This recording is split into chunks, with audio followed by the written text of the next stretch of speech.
Bir videoyu video yapan başlıca şeylerden bir tanesi nedir diye soracak olursanız bana müzik ve ses efekti derim. Bunları en üstlere koyarım yani. Ya dünyanın en iyi videosunu da çekseniz bu arada, en iyi kurgusunu da yapsanız kötü müzik kullanımı, kötü ses efekti kullanımı o videoyu rezil eder. Ama iyi müzik ve ses efekti kullanımı ise o videoyu vezir eder. Şimdi bakın 2 tane video göstereceğim size. İkisi de birebir aynı video fakat farklı hissettirecek. Bir izleyelim.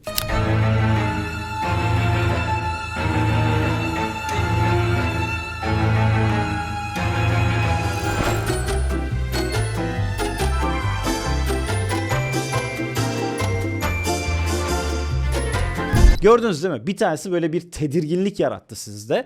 Bir tanesi ise bir romantik komedi filminden bir sahne izliyormuşsunuz gibi. Birebir aynı görüntü olmasına rağmen. İşte müziğin psikolojideki etkisi de filmlerdeki, izlediğimiz herhangi bir videodaki, Reels videosundaki, YouTube'daki etkisi de bu kadar önemli arkadaşlar. Ve ses efektleri de buna dahil tabii ki. Şimdi bu videoda size en iyi müziği, en iyi ses efektini en kolay yoldan nasıl bulabileceğinizi anlatacağım. Bu videonun sponsoru Epidemic Sound ve Epidemic Sound'dan bahsedeceğim. Ama sponsor deyince bence bir kaçmayın. Sponsor olduğu için değil, gerçekten ben dahil dünyadaki neredeyse izlediğiniz birçok YouTuber, açın bakın hatta internette, Epidemic Sound platformunu kullanıyor. Hatta reklam şirketleri de bunu kullanıyor. Sadece YouTuber olarak düşünmeyin. Gerçekten kısıtlamasız müzik veriyor size ve profesyonel müzisyenler tarafından yapılan müzikleri veriyor. Şunu da diyeceksiniz, ya yapay zeka ile ben müzik yapabiliyorum. Yapabilirsiniz arkadaşlar, ben de yapıyorum. Tekrar denemeniz gerekebiliyor ve bazen istediğiniz sonucu asla elde edemiyorsunuz. Şimdi arayüzü bu şekilde. epidemicsound.com'a girdik. Şunu da söyleyeyim ben baştan. Aşağıya açıklama kısmına bir link bırakacağım. Bıraktım daha doğrusu. O linkten 30 gün boyunca ücretsiz de deneyebilirsiniz isterseniz. Beğenmezseniz vazgeçebilirsiniz. Beğenirseniz de yıllık üyeliklerde geçerli olmak kaydıyla %25 indirim kazanıyorsunuz eğer o linkten satın alırsanız yıllık üyelik. Şimdi arkadaşlar epidemicsound.com'a girdiğimizde böyle bir arayüz bizi bekliyor.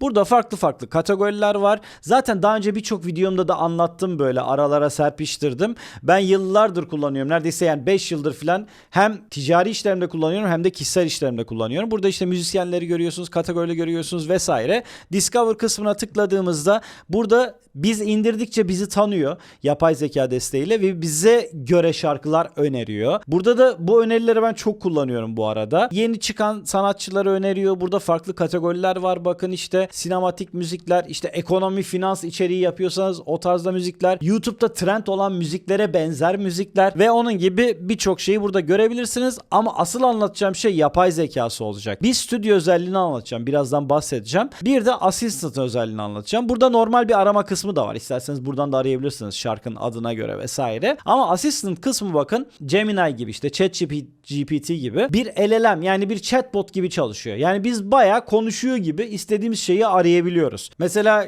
geçtiğimiz yıl çok popüler olan bir şarkı vardı ya, Apati şarkısına benzer şarkılar öner bana. Türkçe yazabiliyorsunuz bu arada. Türkçe dil desteği de var. İstediğiniz herhangi bir dilde yazabilirsiniz. Tabii ki bana Apati şarkısını getirmeyecek. Ama onun ritmine uygun, onun tarzına uygun bunu analiz ediyor çünkü.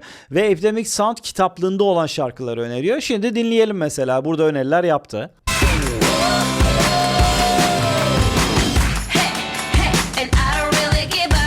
Bayağı neredeyse Apati mesela bu.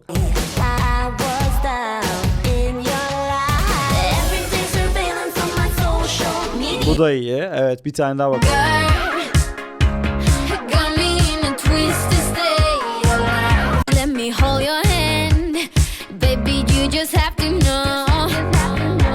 Evet, bu şekilde bakın bana önerilerde bulundu. Beğendiğinizi like atabilirsiniz. Like attığınızda sizi tanımasına aslında yardımcı oluyorsunuz. Buradan indirebilirsiniz. Bunlar zaten basit şeyler. Show More'a tıkladığınızda da bunun gibi farklı yine öneriler yapıyor size. Bu arada isterseniz şunu da yapabiliyorsunuz. Buraya direkt bir Spotify linki de yapıştırabilirsiniz. O şarkıya benzer şarkıları da öneriyor. Hatta Discover kısmında, Search kısmında mesela buraya işte Linkin Park yazayım bakın. Bak, Linkin Park'ın şarkıları çıktı direkt. In the End'e tıklıyorum. Şimdi In the End'e benzer şarkıları öneriyor bana.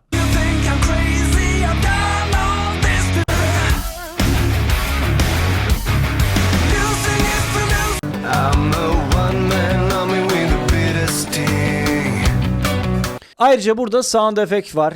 Burada da işte ses efektlerini kategorize etmiş. Burada birçok farklı ses efektini bulabilirsiniz. İsterseniz de yine aynı şekilde buradan da search kısmından arayabilir veya assistant kısmından da LLM tarzı, chatbot tarzı konuşarak istediğiniz bulabilirsiniz. Ama gelelim asıl bomba bölümü arkadaşlar. Bakın burada stüdyo bölüm var. Burada Labs'in içerisinde aslında. Labs'in içerisine girdiğinizde MCP Server diye yeni bir özellik getirdiler. Bunu belki ilerleyen zamanlarda anlatırım. Şimdi çok kafa karıştırmayalım. Buradaki Open Studio'ya tıklıyorum. Direkt şuradan da açabilirsiniz. Fark etmiyor. Buradan da açalım hatta. Studio'ya tıkladığımızda burada bir timeline görüyorsunuz bakın. Bu timeline'a videonuzu atacaksınız. Şu kısma. Elimde benim bir tane video var. Onu buraya atıyorum. Bak şöyle bir video. Bunu da Grok'ta yaptım hatta. Bu arada Grok'un video extend özelliği de çok iyi çalışıyor. Baksanıza şurada 18 saniyelik video yaptım.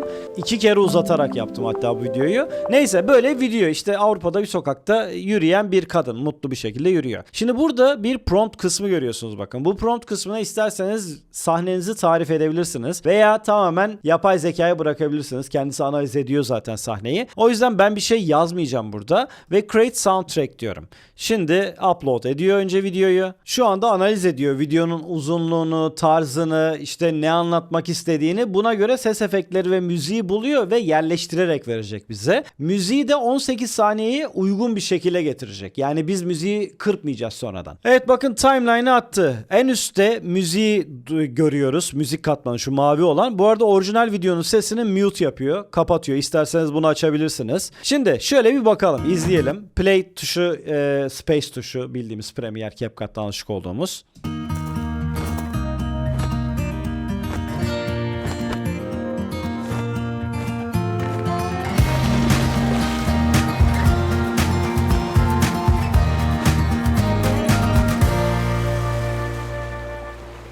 Bakın denize yaklaştıkça, suya yaklaştıkça buraya dalga sesleri koydu mesela. Ve müziği de tam yerinde bitirdi. Çünkü müziği buna göre entegre ediyor. Yani tam 18 saniyeye getiriyor aslında. İsterseniz beğenmediniz diyelim buradaki müziği. Üzerine tıkladığınızda şuradaki mavi katmanın. Bakın burada suggestions kısmı var. Öneriler kısmı. Burada farklı farklı önerilerde bulunuyor. İstersek bunlardan birini de seçebiliriz. Önceden dinleyebiliyoruz. Dinleyelim bir.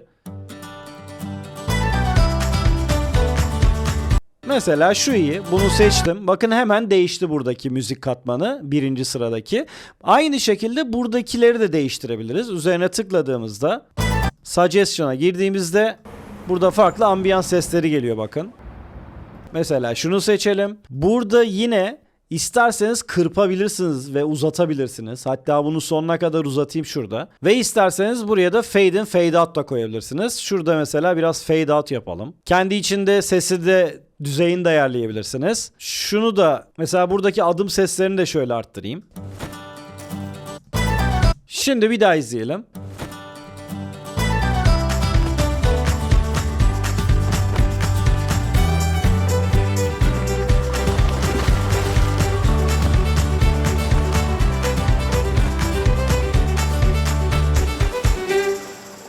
Çok iyi. Yani artık ses oturtmayla, müzik oturtmayla uğraşmaya hiç gerek yok arkadaşlar. Ha bu arada ben 18 saniyelik tek plan bir video yaptım ama kurgulu bir video da verebilirsiniz. Yani buraya uzun bir video da verebilirsiniz. Ona da sesi yerleştiriyor. Export'a tıkladığımızda ise bunu isterseniz MP4 ya da MOV olarak çıktı alabiliyorsunuz. Hem video hem audio file ayrı ayrı da alabilirsiniz. Birleşik de alabilirsiniz. Burada tamamen size kalmış. Şimdi tekrar ana sayfaya döndüm. Bir de burada göstermek istediğim müthiş bir özellik daha var bakın. Bir tane yapay zeka kısmından şarkı arayayım. Bir aksiyon filminde araba kovalama sahnesi için yüksek tempolu ve sinematik bir müzik yazdım.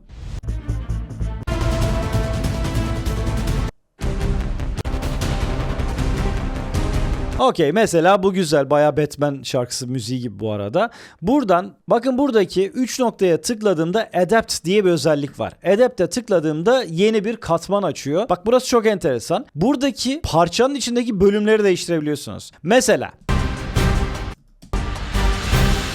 bak şurası yükselen bir bölüm ya. Ben bunu en başa getirmek istiyorum. Bunu alıp şuraya getirdiğimde şarkının ritmi hiçbir şekilde bozulmuyor. Bak dinleyelim.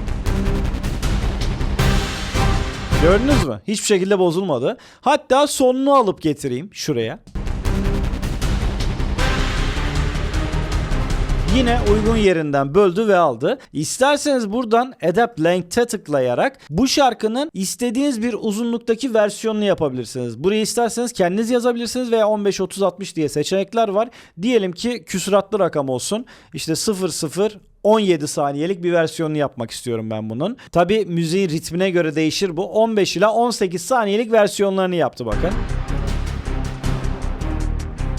Şurada da böldüğü yerleri görüyoruz. Premiere'de Remix Tool var ya, işte onun çok daha iyisi aslında. Burada isterseniz loop da yapabilirsiniz. Yani şarkı döngü haline de getirebilirsiniz. Bir de Adapt Music özelliği var. Buraya tıkladığınızda da burada sadece yazarak şarkının farklı versiyonlarını yapabiliyoruz. Diyelim ki şarkının girişinde davul ve elektro gitar olmalı. Burada Close to Original ve Reimaged var. Yani Close to Original orijinaline yakın bir versiyonunu yapar. Bunda ise yapay zeka desteğiyle daha bir değiştirir parçayı. Şarkının orijinaline yakın olsun diyelim. Submit'e tıklıyorum. Evet, burada bakın sistemlerine de ayırıyor. Onu da görebiliyoruz.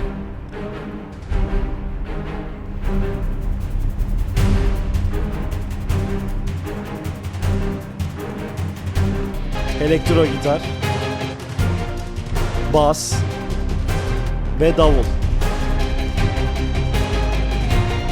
Böyle şarkıyı farklı istediğiniz halde getirebilirsiniz. Yani bir tane şarkıyı çok beğendiniz diyelim ama sizin işte tarzınıza, kültürünüze uydurmak istiyorsunuz. Yapay zeka ile onu da değiştirebiliyorsunuz. Bir de Apps kısmına tıkladığınızda burada isterseniz bunu Adobe'ye veya işte Adobe ürünlerine DaVinci Premiere, After Effects'e indirebilirsiniz. Plugin olarak veya DaVinci'ye indirebilirsiniz. Bunu isterseniz macOS ve Windows'a app olarak da indirebiliyorsunuz. Premiere'deki halini de kısaca bir göstereyim. Mesela şöyle drone görüntülerinden oluşan bir videom var, bir kurgum var ve YouTube'da böyle videolar var ya, güzel manzara videoları. Mesela öyle videolar da yapabilirsiniz. Stok videolar indirip üzerine Epidemic Sound'dan güzel müziklerle böyle uzun videolar yapabilirsiniz. Bu da bir para kazanma yöntemi aslında. Tabii ki her bunu yapan para kazanacak diye bir şey demiyorum ama o biraz da şans.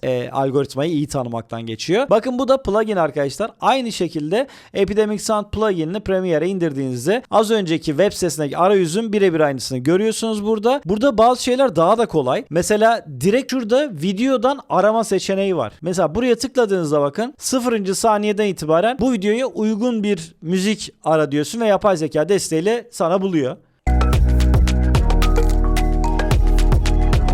İsterseniz farklı bir yerinden başlatabilirsiniz. Mesela şuraya getirdim 5. saniyeye. Bakın burası hemen 5 oldu. Buraya tıkladığımda 5. saniyedeki sahneye uygun müzikler bulmaya başlayacak. Evet, tam bu videoya uygun müzik yani. Buradan da isterseniz Create Version'a tıklayarak bu videonun sizin videoya uzunluğu kadar bir haline getirebilirsiniz. Bunu direkt aşağıya sürüklediğinizde download ediyor bakın ve timeline'a atıyor. Yani buradan aktarmak da çok kolay. Ve böyle bir video yaptık burada da. Premiere pluginini ben çok sık, yani daha çok Premiere pluginini kullanıyorum zaten. Burada çünkü çok rahat oluyor her şeyi yapabilmek. Yine aynı şekilde şu sağ üstteki kısmında da Assistant kısmı var. Burada da yapay zeka ile videonuz üzerine konuşarak, burada da bakın videoyu görüyor zaten. Timeline'daki videonuzu. O videoya uygun müzikler bulabilirsiniz. Ses efektleri de dahil tabii ki, sadece müzik demeyeyim. Epidemic Sound böyle. Yani benim çok sık kullandığım bir platform. Bir kere daha hatırlatayım. Açıklama kısmına bıraktığım linkte 30 gün boyunca ücretsiz deneyebilirsiniz isterseniz. Memnun kalmazsanız vazgeçebilirsiniz. Ama böyle bir platforma ihtiyacınız varsa ben memnun kalacağınıza inanıyorum. O yüzden yıllık satın alırsanız da %25 indirim kazanabilirsiniz arkadaşlar. İzlediğiniz için teşekkürler. Sorularınız varsa yorumlara yazarsanız oradan da cevaplandırmaya çalışacağım. Bir başka videoda görüşmek üzere. Şimdilik hoşça kalın. Kendinize iyi bakın.